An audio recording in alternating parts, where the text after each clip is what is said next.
Le sélectionneur des Lions indomptables, Marc Bry a voulu démissionner avant le match Cameroun-Libye mais a été convaincu de rester par les responsables de l'État.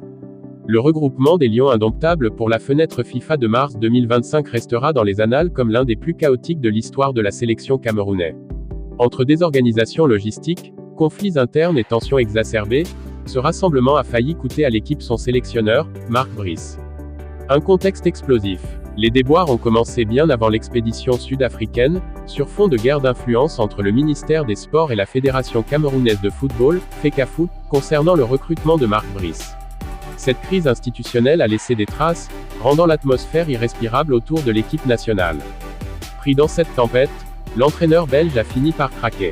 J'ai effectivement voulu partir, a-t-il confié dans un entretien relayé par le journaliste Nana Paul Sabin. Le coach, connu pour son caractère affirmé, n'a pas supporté les attaques venues de toutes parts. Jeudi dernier, il prenait la décision de quitter son poste et de retourner en Belgique. Le rôle crucial des joueurs et du gouvernement. Pourtant, la situation a pris un tournant inattendu. Plusieurs interventions, y compris celles de membres du gouvernement camerounais, ont fait infléchir Bry.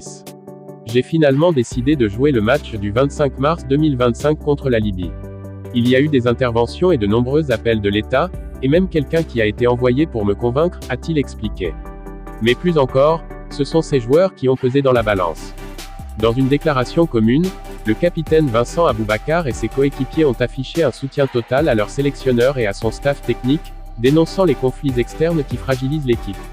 Leur message a été clair, l'unité doit prévaloir pour le bien du football camerounais. Un succès et une lueur d'espoir. Sur le terrain, les Lions indomptables ont répondu de la meilleure des manières. Face à la Libye, ils ont décroché une victoire convaincante, 3-1, confirmant leur statut de prétendant à la qualification. Ce résultat les place deuxième du groupe D avec 12 points, derrière le Cap-Vert, 13 points, mais devant la Libye, 8 points, l'Angola, 7 points, l'île Maurice, 5 points, et Eswatini, 2 points. Lors de la conférence de presse d'après-match, Marc Bry a laissé planer le doute sur son avenir, tout en saluant l'engagement de ses joueurs.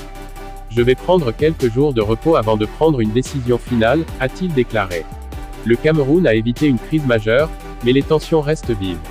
L'avenir de Marc Bry à la tête des Lions indomptables est encore incertain, et l'on peut se demander si cette parenthèse positive suffira à calmer les tempêtes à venir.